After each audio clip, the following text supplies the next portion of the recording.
Creamer Media's Mining Weekly is speaking to Paul Miller, the founder and director of AmaranthCX, which has just compiled an electronic map of the power situation in our region. Paul, we've had an absence of data generally, particularly non-technical data for investors and financiers and traders. Tell us how you've helped to fill this gap. Well, Martin, interestingly, we at AmaranthCX do a lot of work assisting companies that sell to mines. And we discovered when putting together, the addressable market of all mines in Africa, of course, there are no street addresses, right? So immediately you having to geolocate mines and mining projects. And once you've geolocated something, it's not long before you have a map. Now, we produced a range of maps, particularly during the darker days of COVID lockdown. People were very interested in chrome, in coal, in manganese. But when we surveyed all the buyers of those maps, who interestingly often turned out to be traders rather than suppliers, in other words, people buying commodities rather than people selling things to the mines. When we surveyed them, a strong response came back that they needed more information on the power situation. So we went ahead and researched and developed effectively a Google Earth map of all the power stations and major substations of the Southern African power pool. That's obviously South Africa and many of its neighbors. Now that turned out to be a somewhat shifting terrain, because in mining, you can make a judgment call on what an advanced project is. In other words, a mine that's likely to be built based on public or historical information on the geological resource. And you can say, okay, well, actually, there is likely to be a new colliery here or a new manganese mine there. And you can add it to the mine so that people who are interested in perhaps buying the commodity or supplying that mine have a fairly reasonable understanding that that mine will be built. When you start mapping power projects, it's quite different. In South Africa, for example, there are hundreds of permitted sites for renewable projects. In other words, there's lots of information online of basic environmental studies that have been done to get permitting for projects. Now, those projects are the projects that compete in the different rounds of the REAP program. If they don't win in one of those rounds, they might well never be built. So in South Africa, you can take a view that if a project has been awarded preferred bidder status in one of the REAP rounds, it's quite likely to be built. Not all of them have, but it's quite likely to be built, and you can map it. But of course, what's happened is when the limit went up to 100 megawatts in South Africa, all sorts of people have started developing projects outside of the REAP programs, which is very positive. But north of South Africa, it's different circumstances altogether, because there they don't have the deep long-term capital markets that South Africa has. And very often there are signing ceremonies and ministers award concessions, and 7, 8, 9 years later, nothing happens. So 100 megawatt solar project awarded to a prominent local businessman in a country to the north of us doesn't necessarily mean it'll ever get built. So you've got to apply your judgment differently there. And now that we've had the embedded limit and self-generation increased to 100 megawatts over and above the REAP program, is it just a free-for-all out there? Well, certainly from an information point of view, it is, because there's no central authority collating or publishing the information. As we went into mining company results season, we had a lot of companies coming out with announcements of, they've got to report on their sustainability metrics too. And they started coming out with announcements of these embedded, mainly solar PV, photovoltaic solar projects. And I just started running a little list. I started drawing it up on a notepad, and then I put it in a spreadsheet. And then eventually I said, well, I can't keep up with all of these. Let me ask people on social media, on LinkedIn. And I put out the log and ask people to comment and add additional names. And I've never had a social media post go viral as quickly. And what that suggested to me was that there's a dearth of information out there. So within the REAP program, It's very controlled, very structured, and information is published. And you can go on the website and you can see maps of where these projects are. But outside the REAP program, there's no central information. So we put out that list because we are working on a second edition now of our map. We put out that list, got a great recovery, and I was quite frankly quite surprised. And perhaps I could talk through that a little. There have been some big programs announced that don't have specific projects announced yet. So, for example, the ferrochrome producers have announced that they intend to build 750 megawatts of renewable energy projects.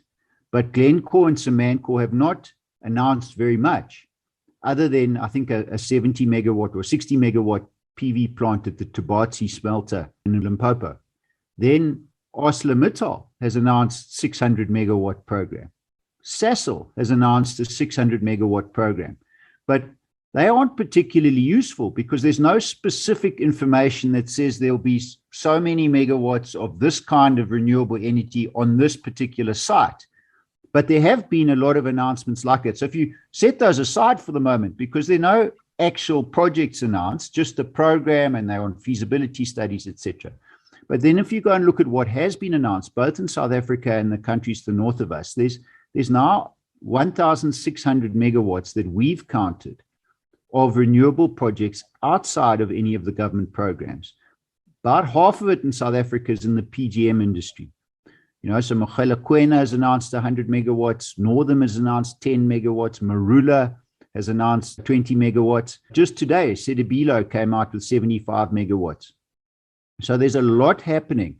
And I mean, I don't want to embarrass anyone, but I had people in important government roles reaching out to ask for the list because nobody else is collating it. And I think, if you think that there's the equivalent of a Koeberg coming down, but it's only going to be working when the sun shines in the middle of the day. There are quite interesting implications for grid stability and grid planning and interconnectors. So that's the story in South Africa. There are at least 1,600 megawatts. We've mapped them all. They'll be coming out in our new edition of our map. It's really increasing. And not only here in Zimbabwe, with Zimplats coming out with significant announcements, and interestingly, First Quantum in Zambia, 400 megawatts of renewables. These are big numbers coming together now. I still hear of a few issues, though, particularly people having to get through NERSA and things like that. Couldn't we have our new SAR of red tape, maybe Sipho and Kosi, who knows this industry, perhaps help with a smoother transition? Do you sense there are any issues still holding things up, obstacles? I do think it's a lot more difficult and a lot more bespoke providing renewable energy to mines. And in the REAP program, there's a government guarantee backing up a 20-year power purchase agreement from Eskom. And the main ability to reduce the cost of solar power is to be able to spread the financing over as long as possible. But now, so if you can take a 20-year view, you can drive that price really low.